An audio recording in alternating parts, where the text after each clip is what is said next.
আলহামদুলিল্লাহ ওয়াসসালাতু ওয়াসসালামু আলা রাসূলিল্লাহ আম্মা বা'দ। আনান নবী সাল্লাল্লাহু আলাইহি ওয়াসাল্লাম নাহা আনিস সালাতি বা'দা সুবহি হাত্তা তাশরুকা আশ-শামসু ওয়া বা'দাল আসরি হাত্তা তাগরুবা আও কামা ক্বালা নবী সাল্লাল্লাহু আলাইহি ওয়াসাল্লাম। গত সপ্তাহে আলোচনা করেছিলাম সালাত জন্য নির্ধারিত সময়, যেই সময়গুলো রসুলের হাদিস দ্বারা প্রমাণিত। সালাত কখন আদায় করতে হবে? নামাজের জন্য দুইটা সময় আছে, প্রত্যেক ওয়াক্তের জন্য দুইটা সময়, একটা শুরু একটা শেষ। এই সময়গুলো আলোচনা করা হয়েছিল গত সপ্তাহে। আজ আলোচনা করব দুইটা বিষয়। একটা হলো সালাতের নিষিদ্ধ সময়, অর্থাৎ কখন সালাত আদায় করা যাবে না। আর একটা বিষয় হলো সালাত শুদ্ধ হওয়ার শর্তসমূহ।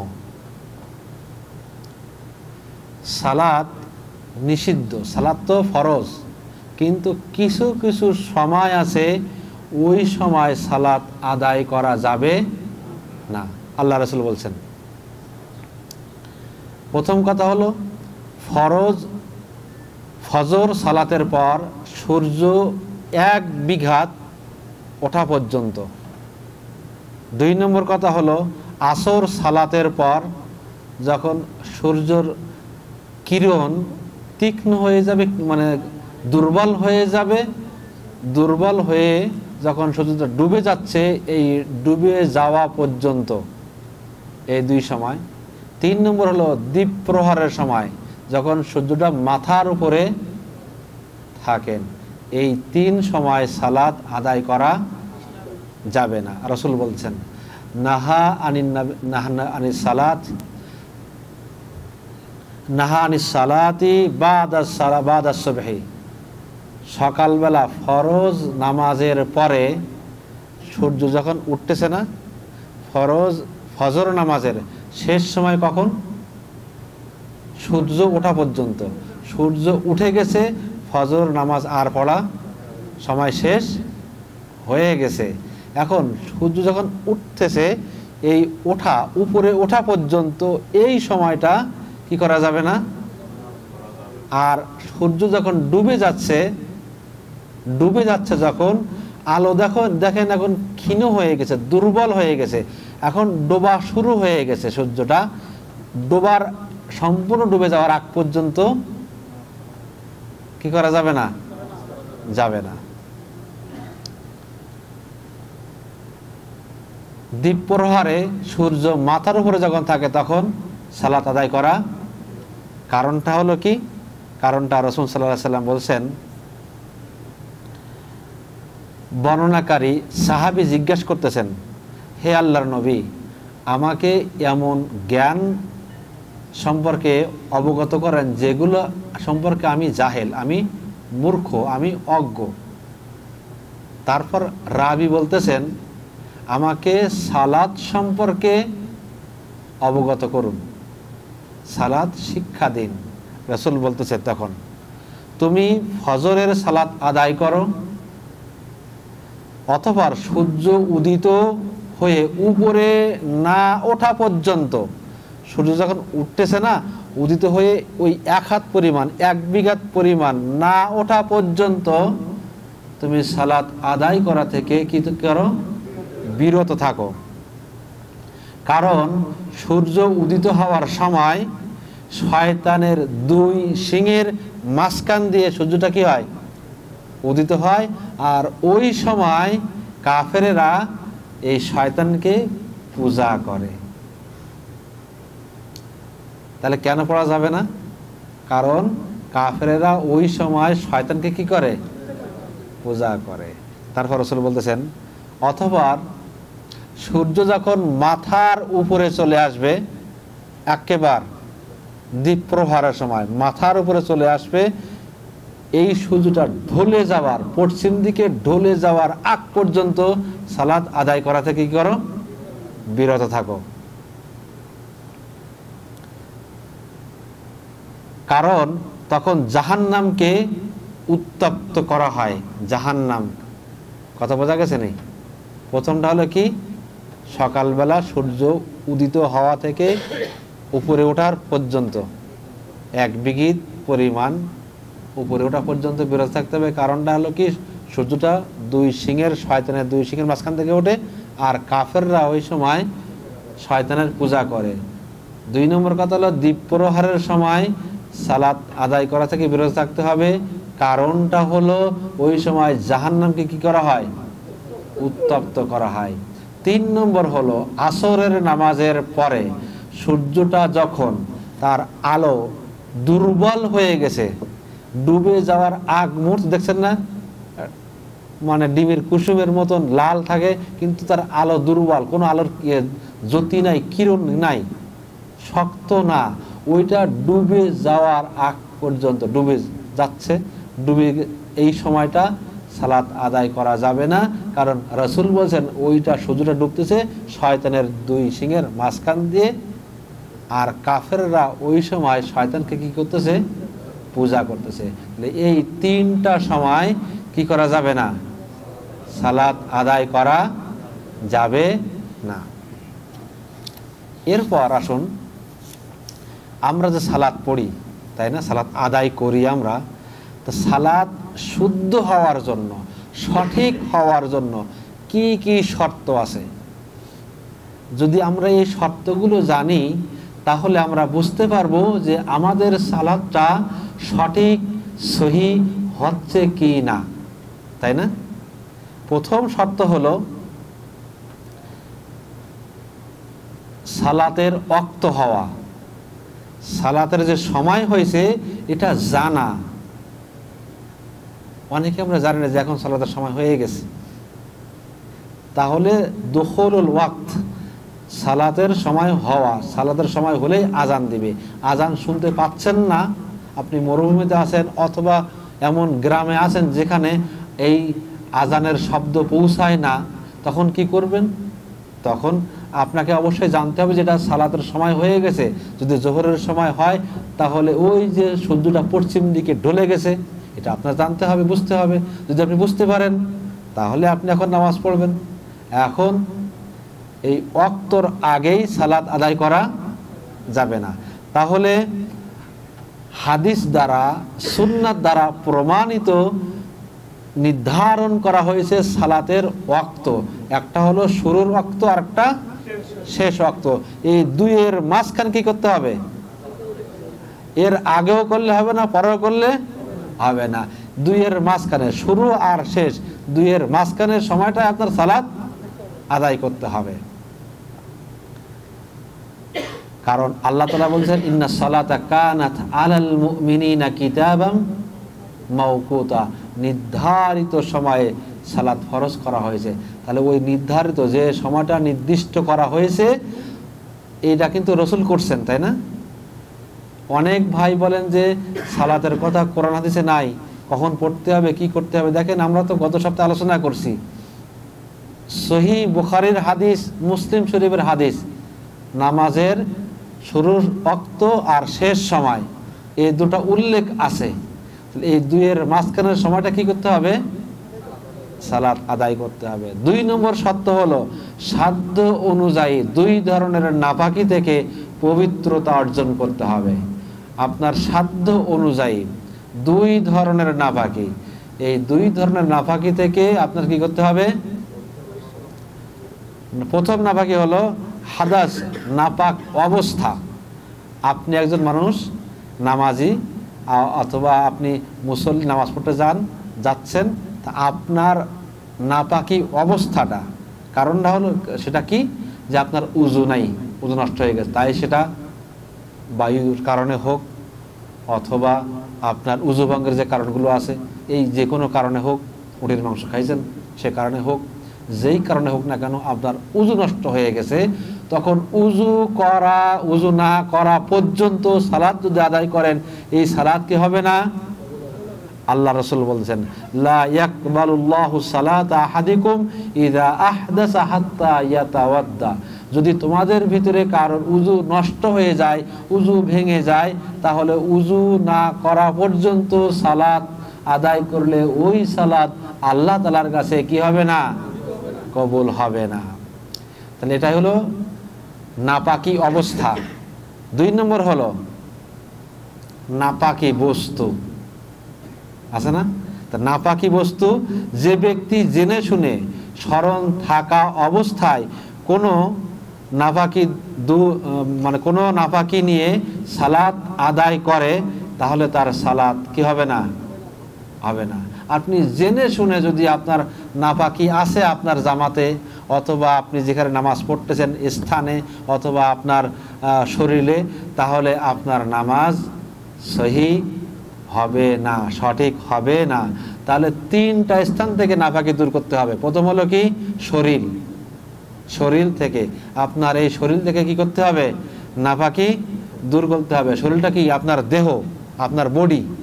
এই বডির কিন্তু একটা হলো ভিতরের দিক, আর হলো বাহ্যিক। বাহ্যিকটা আপনি পানি দিয়ে অথবা তাইমুম করে অথবা গোসল করে পরিষ্কার করতে পারবেন, কিন্তু আপনার ভিতরে যে নাপাকিটা আছে শরীরের ভিতরে, হারাম খেয়ে খেয়ে যেটা অর্জন করছেন, এই রক্তগুলো, এইগুলো কিভাবে আপনি তো দূর করবেন? তওবা করতে হবে, হারাম খাওয়া ছেড়ে দিতে হবে, হালাল খেতে হবে। তাহলে আপনার ভিতরটা কি হবে? পরিষ্কার হবে। আপনি যদি হারাম খান আর জমজমার পানি দিয়ে উজু করেন, পরিষ্কার হয়েছে? এক সাইড পরিষ্কার হয়েছে, আর এক সাইড পরিষ্কার হয় নাই, তাই না? তাহলে শরীর পাক করতে হবে, আপনার দেহ পাক করতে হবে, ভিতরে এবং বাহিরে। তারপর হলো, এখন তাহলে শরীর পাক করতে হবে না?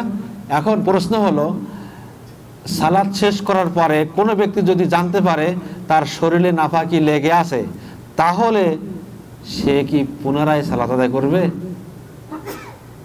যেহেতু সালাত আদায়ের শর্ত হলো আপনার শরীর পাক করতে হবে। এখন আপনি সালাত আদায় করার পরে দেখতেছেন যে আপনার জামায় অথবা আপনার বডিতে প্রস্রাব লেগেছিল, এখন কি করবেন? নামাজকে আবার দ্বিতীয়বার আদায় করবেন কি করবেন না? প্রশ্ন না? এই প্রশ্নের 3টা মত আছে।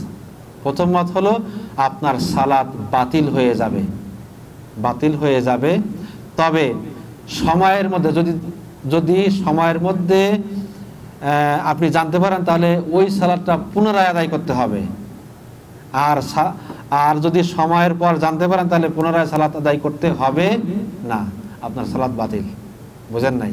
আসরের সালাত আদায় করার পরে আপনি জানতে পারছেন যে আপনার শরীরে নাপাকি লেগেছিল, এখন সূর্য ডোবার আগ পর্যন্ত আসরের ওয়াক্ত থাকে, তো এই ওয়াক্তের ভিতরে আপনি জানতে পারছেন, তাহলে তখন কি করতে হবে? আপনাকে পুনরায় আবার কি করতে হবে? আর যদি সূর্য ডুবে যেয়ে থাকে, তাহলে কি করা যাবে না? আদায় করা যাবে না, প্রথম মত। 2 নম্বর মত হলো সালাত বাতিল হবে, তবে সময়ের পর হলে পুনরায় সালাত আদায় করতে হবে।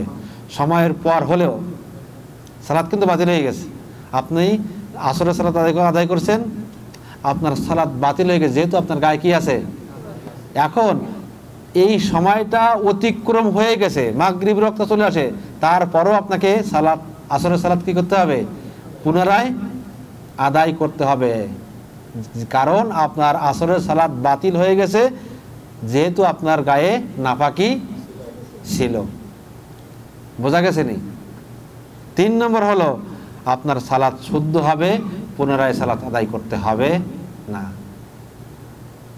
তাহলে সালাত আদায়ের দ্বিতীয় শর্ত হলো 2টা নাপাকি থেকে কি করতে হবে? আপনার পবিত্রতা অর্জন করতে হবে। একটা হলো নাপাকি অবস্থা আর নাপাকি বস্তু। নাপাকি বস্তুর 3টা স্থান, একটা হলো শরীর, আরটা হলো কাপড়, আরটা হলো স্থান।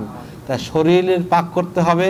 তখন শরীরের পাক করছেন, করে নামাজ পড়ছেন, কিন্তু যদি হঠাৎ করে আপনার ভুলের কারণে অথবা যে কোনো কারণে আপনার সালাত আদায় করার পরে দেখতেছেন যে আপনার শরীরে নাপাকি লেগে আছে, তাহলে আপনার সালাত বাতিল হয়ে যাবে। যদি সময় থাকে পুনরায় আদায় করতে হবে। আবার ওলামায়ে কেরাম বলেছেন যদি সময় শেষ হয়ে যায় থাকে তারপরেও পুনরায় আপনার ওই সালাত কি করতে হবে? আদায় করতে হবে। 2 নম্বর হলো পোশাক। আপনার পোশাক পাক হতে হবে, পোশাক পাক হতে হবে। এখন আল্লাহ রসুলের কাছে একজন মহিলা আসছে, এসে বলতেছেন, হে আল্লাহ রসুল, আমাদেরকে বলুন যে কারো কাপড়ে যদি হায়েজের রক্ত লেগে গিয়ে থাকে সে কি করবে? আছে না? শুধু হায়েজ না, আপনি মিলিত হয়েছেন, তা আপনার কাপড়ে বীর্য লেগে গেছে, কি করবেন? আর রাসূল বলছে, ওই মহিলাকে বলছেন, তুমি যেখানে হায়েজের রক্ত লেগে গেছে ওইটা ঘষে ঘষে ভালো করে উঠাই ফেলো।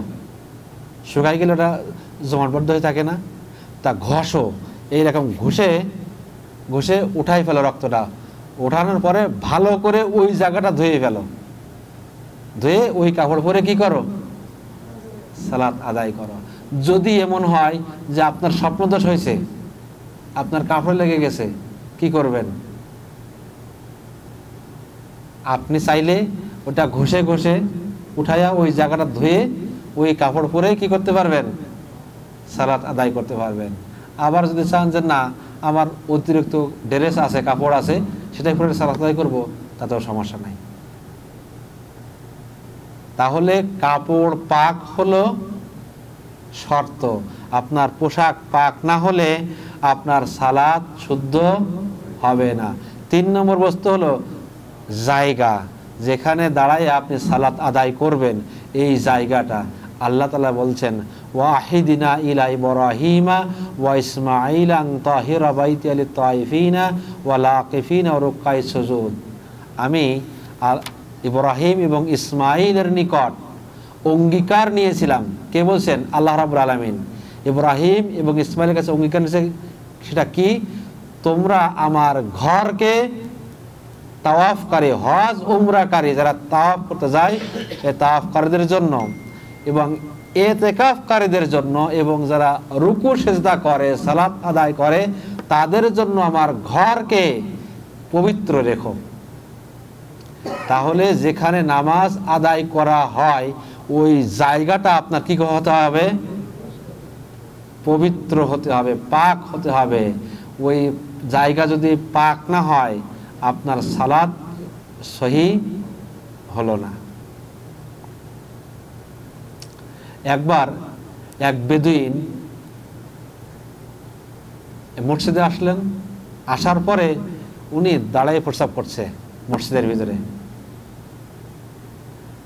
সাহাবা ইকরাম তো তাকে নিষেধ করতেছে, মারার জন্য উদ্বুদ্ধ হয়ে গেছে। রাসূল বললেন যে না, তাই কিছু বললেন, তাকে প্রস্রাব করতে দাও। দেখেন কি আল্লাহ রাসূলের হাদিস, তাকে প্রস্রাব করতে দাও। প্রস্রাব করা হয়ে গেছে, হওয়ার পরে রাসূল সাহাবীদেরকে বললেন বালতিতে করে পানি আনো। পানি আনা হলো, ওই জায়গাটা ধুয়ে ফেলা হলো, জায়গাটা ধুয়ে দিলে, পরিষ্কার করা হলো। অনেকগুলো কথা আছে এখানে। কথা হলো যে কেন আল্লাহ রাসূল তখন নিষেধ করতে দিলেন না? বৈজ্ঞানিকরা বলতেছেন যখন প্রস্রাব করে যদি বন্ধ করা হয় ওর ক্ষতি হয়। এখন প্রস্রাব করতেছেন আপনি, আপনার বেগে প্রস্রাব আসছে, যদি কিনা কোনো কারণে হঠাৎ করে আপনি বন্ধ করে দেন তাহলে আপনার ক্ষতি হবে শরীরে। আজকের বৈজ্ঞানিকরা আবিষ্কার করছে। দেখেন সেই কত বছর আগে আল্লাহ রাসূল এটা বলে গেছেন। তা আল্লাহ রাসূল তাকে নিষেধ করলেন না, তার হাজাত পূরণ করলেন। সাহাবাদেরকে বললেন পানি নিয়ে আসো, বালতিতে করে পানি আনা হলো। ওই জায়গাটা যেখানে প্রস্রাব করছে ওই জায়গাটা ধুয়ে পরিষ্কার করা হয়ে গেল, করে দিল। তাহলে মসজিদের জায়গা, নামাজ পড়া হয় ওখানে, তাহলে আপনার সালাত কি হবে না? সহি হবে না। প্রশ্ন হলো এখন আমরা সবাই পাকা বাড়ি করি, বাড়ি, তাই না? সবাই বিল্ডিং তৈরি করি, বাথরুমও পাকা ইট দিয়ে তৈরি করি। এখন পাকা বাথরুমের ছাদের উপরে সালাত আদায় করা যাবে কি না? প্রশ্ন হয় না, আসে না? এই বিল্ডিংটা ধরেন এখানে বাথরুম আছে, ওর উপরে মসজিদ বানাইছে, এটা সাদনা বিল্ডিং, এখানে সালাত আদায় করা যাবে কিনা? যাবে, যদি কিনা ওই ছাদে নাপাকি না থাকে। বাথরুম তো চলে যায়, এখন ওই ছাদে, বাথরুমের ছাদে আপনি সালাত আদায় করতে পারেন যদি কিনা ওই ছাদে নাপাকি না থাকে। আর একটা প্রশ্ন আছে, প্রশ্নটা হলো চুরি করা বা ছিনতাই করা অথবা হারাম উপার্জন দিয়ে পোশাক কিনে সেই পোশাক পরিধান করে সালাত আদায় করা এবং জোরপূর্বক জবরদখলকৃত স্থানে সালাত আদায় করার হুকুম কি? কিছু কিছু মসজিদ তৈরি হয়, ওই জায়গাটা ওয়াকফ করা হয় না, ওই সকল জায়গায় সালাত আদায় করার হুকুম কি? কথা বোঝেন নাই? এখানে দুইটা মতামত আছে।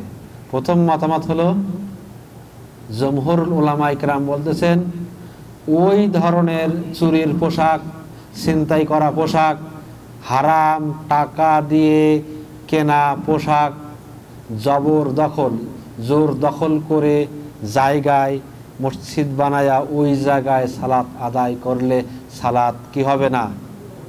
শুদ্ধ হবে না, সঠিক হবে না, সহি হবে না। বোঝা গেছে? কিন্তু কিছু কিছু উলামায়ে কেরাম বলতেছেন তাদের সালাত হবে, কিন্তু তাদের পাপ হবে, গুনাহ হবে। সালাত হয়ে যাবে কিন্তু চুরি করছে ওই গুনাহ হবে, মানে ছিনতাই করছে তার গুনাহ হবে, সে জোর করে দখল করছে জায়গা তার গুনাহ হবে।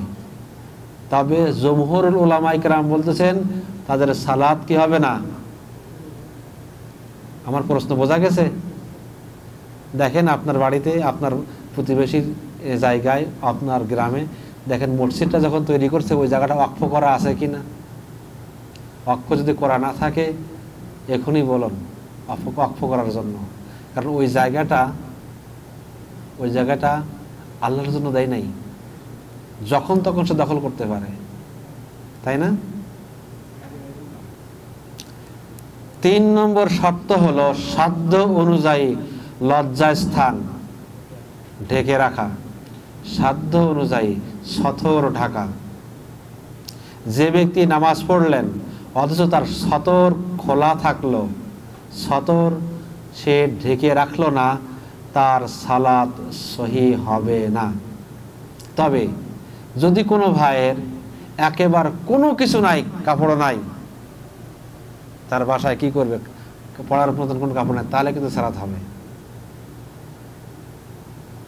এখন এই সতরের ব্যাপারে কিছু প্রশ্ন আছে। পুরুষদের জন্য কি পরিমাণ সতর ঢাকা ওয়াজিব?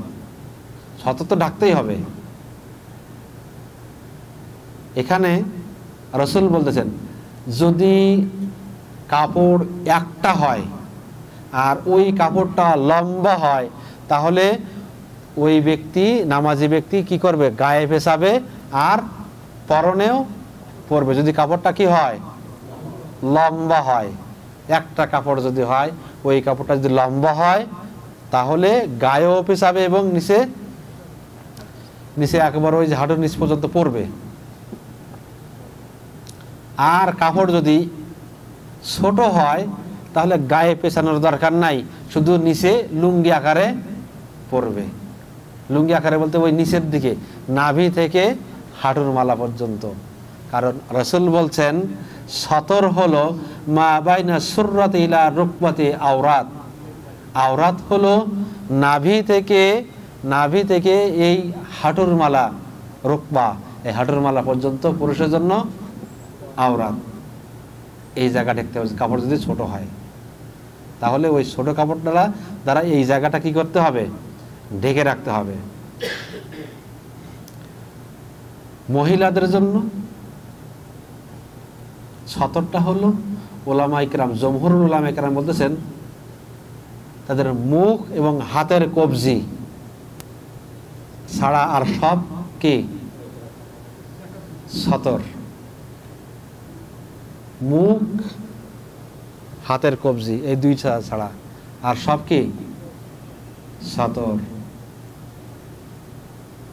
মহিলারা যখন নামাজ পড়বে তখন পায়ের পাতা দেখা গেলে সমস্যা হবে কিনা? ওলামায়ে কেরাম বলতেছেন এমন কাপড় পরতে যাতে তাদের পায়ের পাতাটা কি হয়, ঢেকে যায়। প্রশ্ন হলো এখন আপনি সালাত আদায় করতেছেন, সালাত রত অবস্থায় অনিচ্ছাকৃত ভাবে আপনার সতর আগলা হয়ে গেছে, আপনার সালাত হবে কিনা? বুঝতে পারেন নাই? এগুলো প্রশ্ন না, এগুলো আপনারাই করেন প্রশ্ন। কিন্তু আপনি সালাত আদায় করতেছেন, তা সালাত রত অবস্থায় আপনার অনিচ্ছাকৃত ভাবে আপনার লুঙ্গি খুলে গেছে, আপনার কি সালাত হবে কি হবে না? জমহুরুল উলামায়ে কেরাম বলতেছেন সালাত রত অবস্থায় অনিচ্ছাকৃত ভাবে সতর খুললেও তার সালাত বাতিল হবে। ইচ্ছা করে তার সতর সে খুলে নাই, তার অনিচ্ছাকৃত ভাবে তার সতর খুলে গেছে, তারপরেও তার সালাত কি হবে? বাতিল হয়ে যাবে, সালাত হবে না। কারণটা কি? তার সতর ঢাকা নাই। কিন্তু ইমাম হাম্বলি বলতেছেন অল্প সময় খোলা থাকলে সালাত বাতিল হবে না। যেমন মানে হঠাৎ করে আপনার লুঙ্গিটা চলে গেছে, আপনি বুঝতে পারছেন, উঠে ফেলছেন, বোঝা যায় নাই। হঠাৎ করে মানুষের কিন্তু বুঝতে পারে যে না, তার অনুভূতি হয়েছে যে না লুঙ্গিটা খুলে গেছে, আপনি তখনই উঠাই ফেললেন। তাহলে অল্প সময়ের জন্য যদি আপনার সতরটা খুলে যায় তাহলে সালাত আপনার হয়ে, এটা কার মত? ইমাম হাম্বলির মত।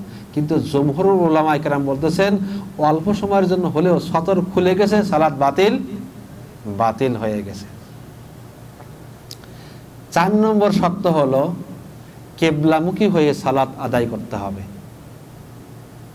কিবলা ছাড়া অন্য কোনো দিকে মুখ করে সালাত আদায় করলে আপনার সালাত বাতিল হবে। কিবলা ছাড়া অন্য কোনো দিকে মুখ করে সালাত আদায় করলে আপনার সালাত কি হবে? বাতিল হয়ে যাবে।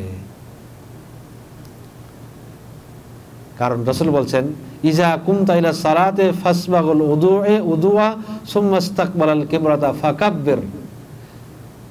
যখন তুমি নামাজের জন্য দাঁড়াবে তখন কি করবে? আগে ভালোভাবে উযু করে নিবে, উযু করার পরে তুমি কিবলামুখী হয়ে দাঁড়াইয়া আল্লাহু আকবার বলবে। তোমার কিবলা ছাড়া অন্য কোন দিকে মুখ করে সালাত আদায় করলে সালাত হবে। এখন কিবলার দিকে মুখ করার 2টা পদ্ধতি আছে। 2 পদ্ধতিতে আমরা কিবলার দিকে মুখ করে দাঁড়াই। প্রথম পদ্ধতি হলো, যদি নামাজি, যিনি নামাজ আদায় করতেছেন, যদি সে কাবা ঘরের প্রত্যক্ষদর্শী হন, অর্থাৎ সরাসরি চোখের সামনে কাবা ঘরে দেখতেছেন, চোখের সামনে কাবা ঘরে দেখতেছে। আমরা হজে যাচ্ছি, উমরা যাচ্ছি, মক্কায় যাচ্ছি, তখন আমরা চত্বরে অথবা হেরেমের ভিতরে নামাজ পড়তেছি, কাবা ঘরটা চোখের সামনে, তাই না? যদি কাবা ঘরকে আপনি প্রত্যক্ষদর্শী হন, সরাসরি কাবা ঘরকে দেখতেছেন, তাহলে আপনার চোখ এবং আপনার পরিপূর্ণ বডি কাবার দিকে হওয়া ওয়াজিব। বুঝতে পারেন নাই? আপনার চোখ এবং সমস্ত দেহ কাবার দিকে করতে হবে, কাবার দিকে করা ওয়াজিব। আপনি যখন কাবা ঘর সামনে নিয়ে সালাত আদায় করতেছেন তখন কিন্তু এরকম আর নিচে দেখতে হবে না, তখন ডাইরেক্ট সরাসরি আপনি দেখবেন কাবা ঘর। বোঝা গেছে? 2 নম্বর হলো যদি কাবা ঘরের প্রত্যক্ষদর্শী না হন, আপনি কাবা ঘর দেখতে পাচ্ছেন না, তখন আপনার চক্ষু নয় বরং আপনার দেহ কিবলা বরাবর হবে। তখন আপনার চোখ থাকবে, হ্যাঁ বোঝা গেছে নি? তাহলে কিবলামুখী হওয়ার জন্য 2টা পদ্ধতি আছে, তাই না? প্রথম পদ্ধতি হলো কি, কখন যদি আপনি কাবা ঘরকে দেখতে পান সরাসরি। আমরা অনেকে এই জিনিসটা কিন্তু ভুলে গেছি, করি নাই, আজকে শিখলেন তো, তাই না? তাহলে কাবা ঘর সামনে আছে, আপনার চোখ, আপনার বডি, সম্পূর্ণ দেহ কাবা ঘরের বরাবর হবে, দেখতে হবে, এটা দেখা ওয়াজিব। যদি আপনি কাবা ঘর না দেখেন তাহলে আপনার বডি থাকবে, দেহ থাকবে কিবলামুখী, কিন্তু চোখ আর ওই রকম দেখতে হবে না, যেহেতু আপনি কাবা ঘরকে দেখতে পাচ্ছেন না। বোঝা গেল নি? মুখ এদিক ফেরানো ওয়াজিব, মানে কিবলা দিকে মুখ ফেরানো ওয়াজিব, তখন চোখ ফেরানো ওয়াজিব নয়। যদি কাবা ঘরকে না দেখতে, দেখবেন, চিন্তা করে দেখেন, কত ভাই আমরা সবাই মক্কাতে গেছি, এইটা কিন্তু অনেকে ভুল করে ফেলছি। এরপর থেকে আর ভুল করবো না ইনশাআল্লাহ। 5 নম্বর শর্ত হলো নিয়াত করা। নিয়াত, এখন নিয়াত বলা হয় আল্লাহ তাআলার নৈকট্য লাভের জন্য কোনো ইবাদত করার প্রতিজ্ঞা করাকে নিয়াত বলে। আল্লাহ তাআলার নৈকট্য লাভ করার জন্য কোনো ইবাদতের সংকল্প করা, প্রতিজ্ঞা করাকে কি বলে? নিয়াত বলা হয়। সুতরাং যে ব্যক্তি নিয়াত ছাড়া সালাত আদায় করলো, তার সালাত হলো না, সঠিক হলো না, তার সালাত বাতিল হয়ে গেল। তাহলে নিয়াত করতে হবে সালাতের জন্য, তাই না? নিয়াতের স্থান কোথায়? কলবে। বাস্তবায়ন হবে কোন জায়গায় দিয়ে? মস্তিষ্ক দিয়ে। যদি নিয়াত কলবে করলাম কিন্তু এই জেহেন দ্বারা বাস্তবায়ন করলাম না, ওই সালাতে আদায় করার সময় আপনার দোকানের হিসাব চলে আসবে, কাজের হিসাব চলে আসবে, আপনার বান্ধবীর সাথে চ্যাট করছেন ওইটা চলে আসবে, দুনিয়াবি সমস্ত কাজগুলো আপনার জেহেনে চলে আসবে। তাই নিয়াতের স্থান হলো কোথায়? অন্তরে। বাস্তবায়ন করতে হবে কোথা দিয়ে?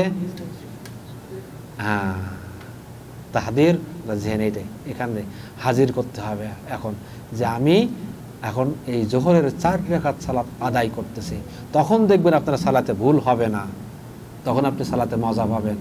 এই সালাত আদায় করলে এই সালাত তখন ইন্না সালাতা তানহা আনিল ফাহশাই ওয়াল মুনকার, অন্যায় থেকে আপনাকে দূরে রাখবে। প্রশ্ন হলো, উচ্চারণ করে যদি ওটা নিম্ন স্বরে হয়, মুখে আমি নিচে নিজে পড়তেছি, নয় তুয়ান মুসালি, কেউ শুনতে পাচ্ছে না, মুখের ভিতরে এইভাবে নিয়াত করতেছে, আমি নিয়াত করে সালাতের জন্য দাঁড়াচ্ছি, তাহলে কি এটা কি সঠিক হবে না বিদাত হবে? বিদাত হবে। কারণটা কি? কারণ আল্লাহর রসুল এভাবে নিয়াত করেন নাই, উচ্চারণ করে, সাহাবাই কেরাম করেন নাই, তাবেঈনরা করেন নাই, সালফে সালেহিনরা করেন নাই, কেউ উচ্চারণ করে সালাতের নিয়াত করেন নাই। তাই উচ্চারণ করে নিয়াত করা বিদআত।